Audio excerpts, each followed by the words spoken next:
Саламатсыңар балдар. 8 класстар үчүн физика сабагынан кезектеги теле сабагыбызды баштайлы. Адегенде өтүлгөн сабакка токтололу. Өтүлгөн сабакта биз өткөргүчтүн салыштырма каршылыгы деген эмне жана каршылыкты өлчөөчү реостат менен таанышканбыз. Аларга кыскача токтолуп кетели. Демек, өткөргүчтүн салыштырма каршылыгы деп биз 3 негизги түшүнүктөргө токтолуп кетсек болот. Адегенде биз түрдүү узундуктагы эки өткөргүчтү алат экенбиз. Демек, биринчиси узунураак болот экен, экинчиси кыскараак болот экен. Эгерде бул эки өткөргүчтү ток булагына туташтыра турган болсок, алар боюнча ток өтөт экен.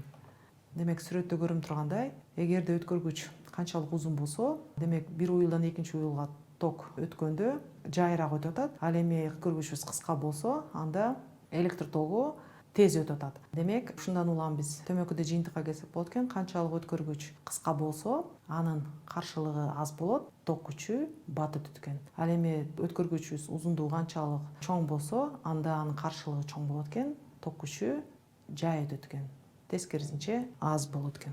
Кийинки сүрөттө эки өткөргүч алдык. Бирөөнүн туурасынан кесилиш аянты чоң, экинчисиники кичинекей. Ушул эки өткөргүчтү ток булагына туташтыра турган болсок, төмөнкүдөй кубулуш байкалат экен. Демек, канчалык туурасынан кесилиш аянты чоң болсо, ток ошончолук жакшы өтөт экен. Демек, анын каршылыгы аз болот экен. Ал эми туурасынан кесилиш аянты канчалык кичине болсо, каршылыгы көп болот экен, ток күчү аз болот экен. Демек, үчүнчү белгиси бул ошол эки түрдүү өткөргүч алат экенбиз. Бир өткөргүч жез болсун, экинчиси микрон болсун. Ушул эки өткөргүч боюнча ток өткөндө, демек, жез аркылуу ток тезирээк өтөт экен, нихромдо болсо жайыраак өтөт экен. Демек, өткөргүчтүн каршылыгы өткөргүчтүн табиятынан дагы көз каранды болот экен. Демек, жезде өткөргүчтүн каршылыгы аз болгондуктан ток жакшы өтөт экен.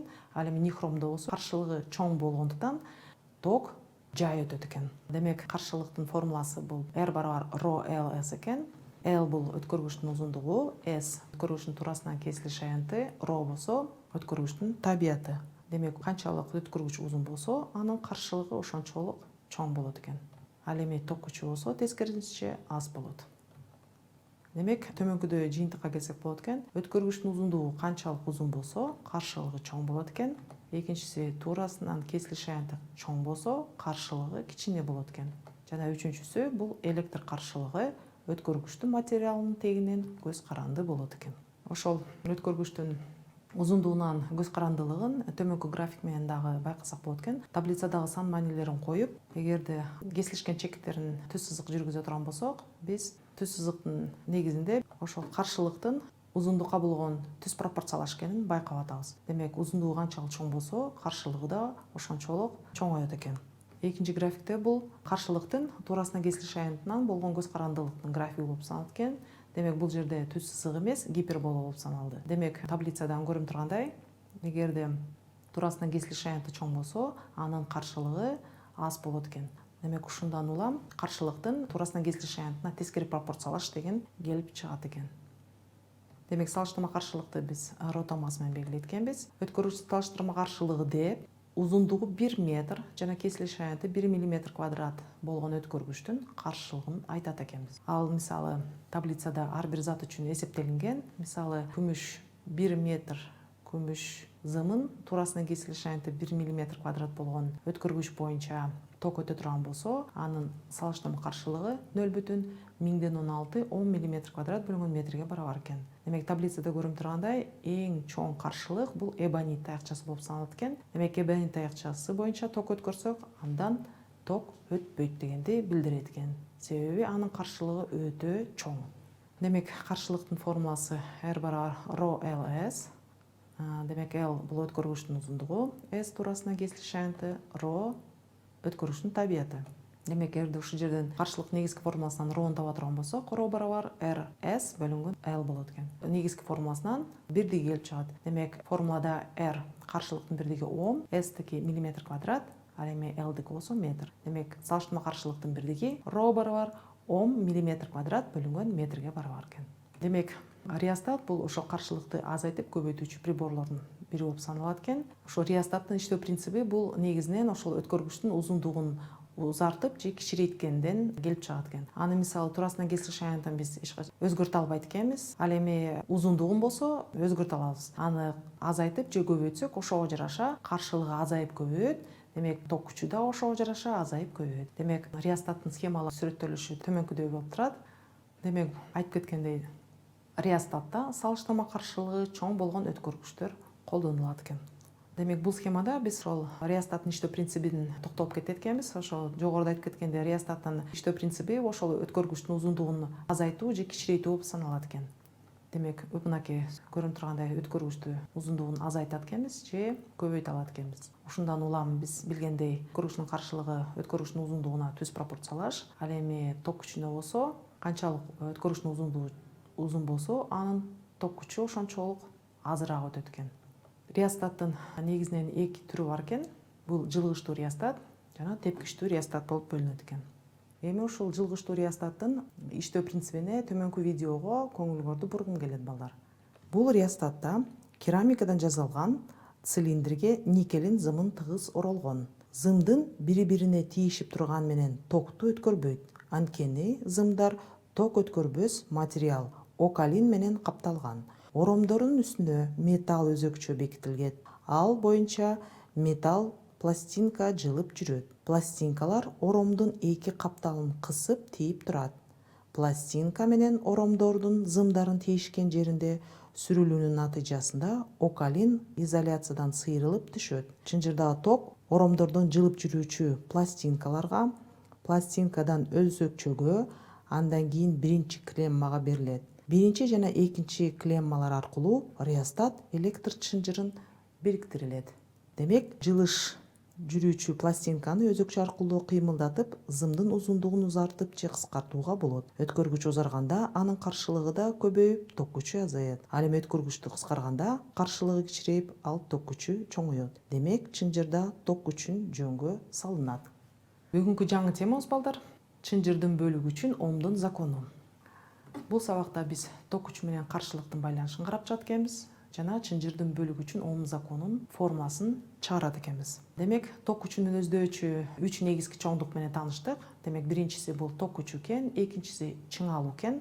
Ошол ток күчү менен чыңалуунун байланышын карап чыксак, бул жерде схемада демек амперметр, вольтметр берилген. Вольтметр ток булагына жарыш туташтырылган. Эгерде чынжыр туташтыра турсак, анда вольтметрдин көрсөтүүсү 1,5 вольтко барабар экен, ал эми амперметрдин көрсөтүүсү 0,2 амперге барабар экен. Эгерде биз дагы бир ток булагын кошо турган болсок, анда вольтметрдин көрсөткүчүн көбөйгөнүн көрдүк. Демек, U барабар 3 вольтко барабар экен, ал эми ток күчүсү 0,4 амперге барар экен. Ушундан улам төмөнкүдөй таблицаны берип алсак болот экен. Бул таблицада көрүнүп тургандай, эгерде ток булагы, башкача айтканда, ток булагын канчалык көбөйтө турган болсок, вольтметр менен амперметрдин көрсөтүүсүнүн көбөйгөнүн байкап атабыз. Демек, бул ток күчү менен электр чыңалуусунун байланышы түз пропорциялаш экен. Мисалы, графиктен карай турган болсок, таблицадагы сан маанилерин коюп, чекиттерин белгилеп, аларды бириктире турган болсок, биз түз сызыкты алат экенбиз. Бул түз сызык ошол ток күчү менен чыңалуунун түз пропорциялаш экендигин далилдеген график болуп саналат экен. Эми ток күчүн мүнөздөчү дагы үчүнчү чоңдук менен таанышып өттүк балдар, өткөргүчтүн электр каршылыгы. Демек, бул схемада эки схема берилген. Биринчисинде демек жезден жасалган өткөргүчтөр менен туташтырылган прибор, экинчиси болсо темир менен. Биз билгендей, жездин каршылыгы аз, ал эми темирдики көбүрөөк. Демек, ушундан улам ток күчүнүн бул жерде тескери пропорциялашканын билип атабыз. Себеби I1 чоң I2ден болуп атат. Демек, ток күчтүү агат жана начар агат. Начар күчтүү аккан себеби төмөнкү тажрыйба менен бириктирсек болот. Жантык тегиздик боюнча брусоктук биринчисинде тез өттү, ал эми экинчисинде болсо каршылыктары көп болгондуктан ал жай жылды. Демек, каршылыкты да ошондой элестетсек болот экен. Дагы эки схеманы алат экенбиз. R1 каршылыктагы чынжыр жана R2 каршылыктагы чынжырды. Эгерде бул жерде R1 чоң R2ден болотун болсо, анда ток күчү тескерисинче I2 чоң болот I1ден. Турактуу чыңалуу кезинде, демек, жумуштары да ар башка болот экен. A2биз A1ден чоң болот экен. Демек, бул жерден төмөнкүдөй жыйынтыкка келсек болот экен. Каршылык ток күчүнө тескери пропорциялаш болгондуктан, бизде экинчи чынжырыбызда лампочканын күчтүү күйгөнүн байкайт экенбиз. Эми балдар, ток күчү менен каршылыктын графигин карап өтсөк, бул жерде таблицада сан маанилерин коюп, чекиттерди бириктире турган болсок, гипербола сызыгын алып атабыз. Бул жерде көрүнүп тургандай, эгерде ток күчү чоңойсо, анын каршылыгы тескерисинче азаят экен. турактуу чың алуу кезинде. Ушундан улам төмөнкүдө жыйынтыкка келет экенбиз. Демек, ток күчү каршылыкка тескери пропорциялаш экен. Эми балдар, ошол 3 чоңдуктун өз ара байланыш формуласын карап өтсөк, биз билгендей, демек, ток күчү чың алууга түз пропорциялаш. Ал эми турактуу чың алуудагы каршылык менен ток күчү бири-бирине тескери пропорциялаш. Мисалы, бул жерде канчалык каршылыгын чоңойто турган болсок, резисторду кошуп, анда амперметр, вольтметрдин көрсөтүүсү ар башка болот экен. Ушундан улам ушул 3 чоңдуктун байланышын чыгарган немис окумуштуусу Георг Омдун закону келип чыгат экен. Демек, чынжырдын бөлүгүндөгү ток күчү ал бөлүктүн учтарындагы чың алууга түз, ал эми каршылыкка тескери пропорциялаш деген тыянак келип чыгат экен. Анда ошо 3 физикалык чоңдуктун байланыш формуласы бул болуп саналат экен: I барабар U бөлүнгөн R. Эгерде ушул формуладан U'ну таба турган болсок, анда U барабар I көбөйтүлгөн R. Ал эми каршылык таба турган болсок, R барабар U бөлүнгөн I болот экен.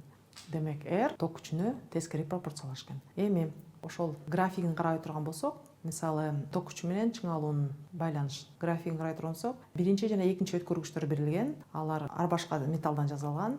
Мисалы, биринчи өткөргүч боюнча каршылыгын таба турган болсок, белгиленген чекиттери боюнча биз сан маанилерин алып, каршылыгын формуладан таап алсак болот экен. Мисалы, R1 үчүн эгерде вольтметрдин көрсөтүүсү 50 вольт болсо, ал эми амперметрдеги 2 ампер болсо, анда формулага коюп, ошол R1 мисалы чекитиндеги каршылыгы 25 омго барабар экен. Ал эми экинчи өткөргүчтү таба турган болсок, R-дин маанисин, анда мисалы вольтметрдин көрсөтүүсү 200 вольт болсо, амперметрдеги 2 ампер болсо, анда R2биз 100 омго барабар экен. Бул жерден, демек, төмөнкүдө жыйынтыкка келет экенбиз. R1 өткөргүчтүн каршылыгы кичине экен, ал эми R2 өткөргүчүнүн каршылыгы чоң экен.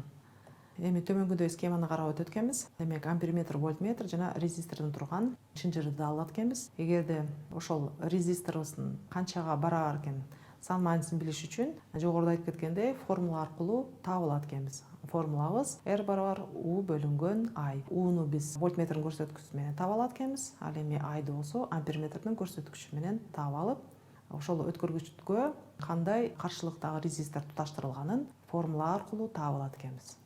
Эми сабагыбызды жыйынтыктап, төмөнкү суроолорго жооп берели. Электр чынжырына кандай прибор туташтырылган? Биринчиси амперметр, экинчиси вольтметр, үчүнчүсү гальванометр, төртүнчүсү лампочка.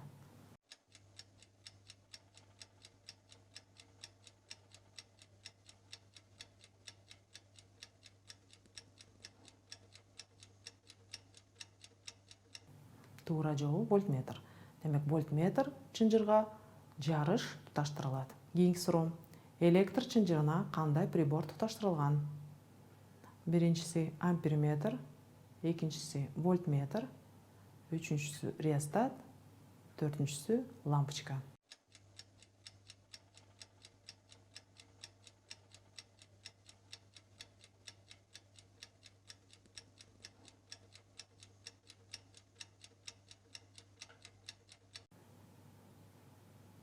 Туура жообу реостат.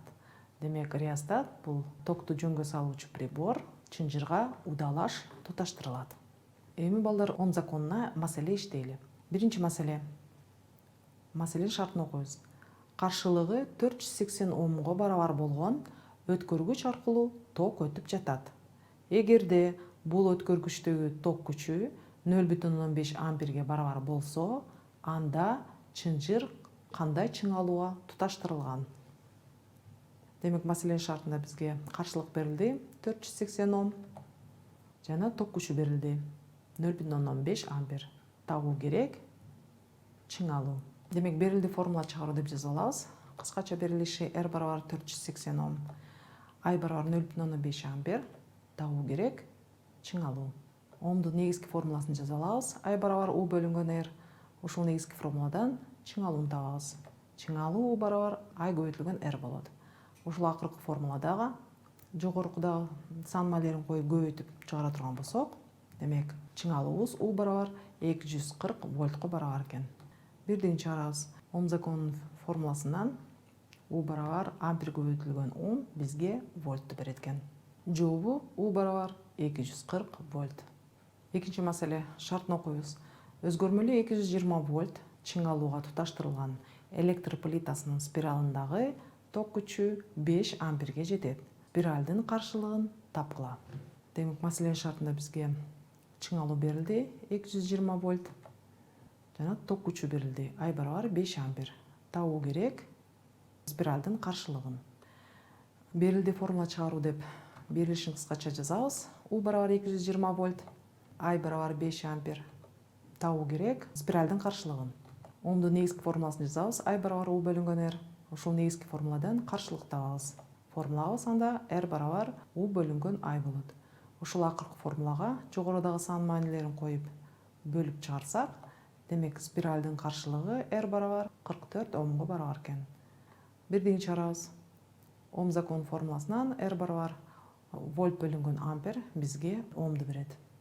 Жообу спиралдын каршылыгы R барабар 44 ом. Үчүнчү маселе. Туура кесилиши 4,5 мм квадрат жез өткөргүчү аркылуу өткөн токтун чың алуусу 127 вольт болсо, ток күчүн тапкыла. Өткөргүчтүн узундугу 5,6 метр.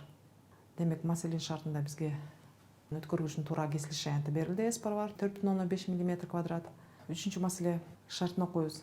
Туура кесилиши 4,5 мм квадрат жез өткөргүчү аркылуу өткөн токтун чың алуусу 127 вольт болсо, токтун күчүн тапкыла. Өткөргүчтүн узундугу 5,6 метр. Демек маселенин шартында бизге туура кесилиши аянты берилди. Өткөргүчтүн 4,5 мм квадрат, узундугу берилди L барабар 5,6 метр. Чың алуу берилди 127 вольт жана жез өткөргүчүн салыштырма каршылыгын таблицадан сан мааниси ρ барабар 0,1017 10 мм квадрат бөлүнгөн метр. Табуу керек ток күчү. Демек берилди формула чыгаруу деп берилишин кыскача жазабыз. L барабар 5,6 метр, S барабар 4,5 мм квадрат, U барабар 127 вольт, ρ барабар 17 көбөйтүү 10⁻³ даражасында 10 мм квадрат бөлүнгөн метр. Табуу керек ток күчү. Демек омдун негизги формуласын жазалабыз. I барабар U бөлүнгөн R. Бул формулада бизге демек U чың алуу маселенин шартында берилди, ал эми каршылыгы берилген жок. Бирок каршылыкты биз өзүнүн негизги формуласынан таап алсак болот. R барабар ρ LS. Демек маселенин шартында бизге ошол өткөргүчтүн узундугу туурасынан кесилиши аянты жана өткөргүчтүн салыштырма каршылыгы берилген. Ушул чоңдуктар менен биз биринчи каршылыктын сан маанисин таба алат экенбиз. Ал R барабар 0,1021 омго барабар экен. Эми каршылыгын тапкандан кийин ом законунан ток күчүн табабыз. Демек ток күчүбүз I барабар 6 килоамперге барабар экен. Ток күчүн бирден чыгара турган болсок, ом закону боюнча вольт бөлүнгөн ом бизге амперди берет экен. Жообу ток күчү I барабар 6 килоампер. Төртүнчү маселе. Маселенин шартын окуйбуз. 500 миллиампер ток күчүнө ээ болгон, узундугу 200 см, туура кесилиш аянты 2,5 мм квадрат вольфрам өткөргүчүнүн учтарындагы чың алууну эсептегиле. Демек маселенин шартында бизге ток күчү берилди 0,5 ампер. Өткөргүчтүн узундугу берилди L барабар 200 см. Анын системасын 2 метрге айландырабыз. Туура кесилиш аянты 2,5 мм квадрат жана вольфрам зымынын салыштырма каршылыгынын таблицадагы сан мааниси ρ барабар 0,1055 10 мм квадрат бөлүнгөн метр. Табуу керек чың алуу. Демек берилди формула чыгаруу деп берилишин кыскача жазабыз. I барабар 0,15 ампер, L барабар 2 метр, S барабар 2,5 мм квадрат, ρ барабар 0,1055 10 мм квадрат бөлүнгөн метр. Табуу керек чың алуу. А дегенде омдун негизги формуласын жазалабыз. I барабар U бөлүнгөн R. Ушул формуладан чың алууну тапсак, U барабар I көбөйтүлгөн R болот. Демек маселенин шартында бизге ток күчү берилди, каршылык берилген жок. Бирок каршылыктын өзүнүн негизги формуласынан R барабар ρ LS формуласынан таап алсак болот. Анда каршылыктын жогоруда маанилерин коюп көбөйтүп чыгарсак, R барабар 0,1044 омго барабар экен. Андан кийин чың алууну таба турган болсок, U барабар 22 милливольтко барабар экен. Чыңалуунун бирдиги Ом закону боюнча амперге көбөйтүлгөн Ом бизге вольт берет. Жообу U барабар 22 милливольт. Ушуну менен сабагыбызды жыйынтыктайбыз. Бул сабакта биз балдар чын жырдын бөлүгү үчүн Ом законун чыгардык жана ушул Ом законуна маселелерди иштедик. Ушуну менен сабагыбыз соңуна чыкты балдар. Кийинки телеберүүбүздө көрүшкөнчө сак саламатта болгула.